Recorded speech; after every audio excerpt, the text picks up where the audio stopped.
नमस्कार मित्रांनो, तर आजच्या व्हिडिओमध्ये आपण 16 जुलै 2026 रोजी जलसंपदा विभागाने जारी केलेल्या महत्त्वाच्या शासन शुद्धीपत्रकाबद्दल माहिती जाणून घेणार आहोत. या GR मध्ये लघु पाटबंधारे प्रकल्प कोल्हापूर पद्धतीचे बंधारे म्हणजे केटीवेअर तसेच निम्न व उच्च पातळी बंधाऱ्यांमुळे बाधित होणाऱ्या जमीन आणि घरांच्या संपादनाचे सुधारित निकष जाहीर करण्यात आले आहेत. जर तुमची जमीन किंवा घर अशा प्रकल्पामुळे प्रभावित होत असेल तर हा GR तुमच्यासाठी अत्यंत महत्त्वाचा आहे. त्यामुळे हा व्हिडिओ शेवटपर्यंत नक्की पहा. तर यापूर्वी 1965, 1975 आणि 17 फेब्रुवारी 2021 रोजी शासनाने मोठे, मध्यम आणि लघु पाटबंधारे प्रकल्पांमुळे बाधित होणाऱ्या जमीन व घरांच्या संपादनाबाबत नियम निश्चित केले होते.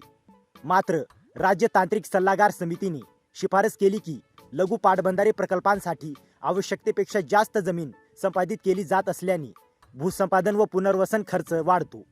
त्यामुळे निकष बदलण्याची गरज होती. तर या GR मध्ये नेमका काय बदल झाला? सरकारने आता लघु पाटबंधारे प्रकल्प, कोप बंधारे आणि निम्न आणि उच्च पातळी बंधाऱ्यांसाठी स्वतंत्र सुधारित निकष लागू केले आहेत. तर नंबर 1, जमीन संपादनाचा नवीन नियम. आता जलाशयाच्या पूर्ण संचय पातळी म्हणजे FRL म्हणजे फुल रिझर्वायर लेवल पर्यंतची जमीन संपादित केली जाईल. म्हणजे यापुढे FRLच्या वरची जमीन केवळ संभाव्य पाण्याच्या आधारावर संपादित केली जाणार नाही. नंबर 2, घर संपादनाचा नवीन नियम. घरांच्या बाबतीत मात्र 25 वर्षांच्या वारंवारतेच्या पुराच्या कमाल जलपातळी MWL पर्यंत येणारी सर्व घरे संपादित केली जातील. नंबर 3, कोणत्या प्रकरणांना हा GR लागू होणार? तर ज्या जमिनी किंवा घरांचा मोबदला या शासन शुद्धीपत्रकाच्या दिनांकापर्यंत दिलेला नाही त्या सर्व प्रकरणांमध्ये हे नवीन नियम लागू राहतील.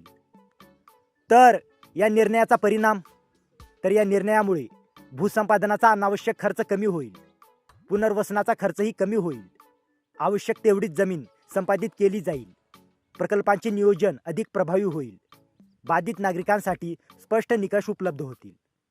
तर थोडक्यात सांगायचे झाले तर 16 जुलै 2026च्या या शासन शुद्धीपत्रकाद्वारे लघु पाटबंधारे प्रकल्प, कोप बंधारे आणि निम्न आणि उच्च पातळी बंधाऱ्यांमुळे बाधित होणाऱ्या जमीन व घरांच्या संपादनासाठी नवीन सुधारित नियम लागू करण्यात आले आहेत.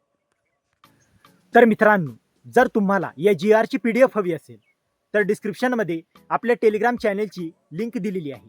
तिथे जाऊन तुम्ही या GRची PDF घेऊ शकता. आणि हा व्हिडिओ उपयुक्त वाटला असेल तर व्हिडिओला लाईक करा, शेअर करा आणि अशाच महत्त्वाच्या GR अपडेटसाठी आपल्या चॅनलला सबस्क्राईब करा. तर मित्रांनो, भेटूया अशाच एका महत्त्वाच्या पुढच्या व्हिडिओमध्ये. जय हिंद, जय महाराष्ट्र.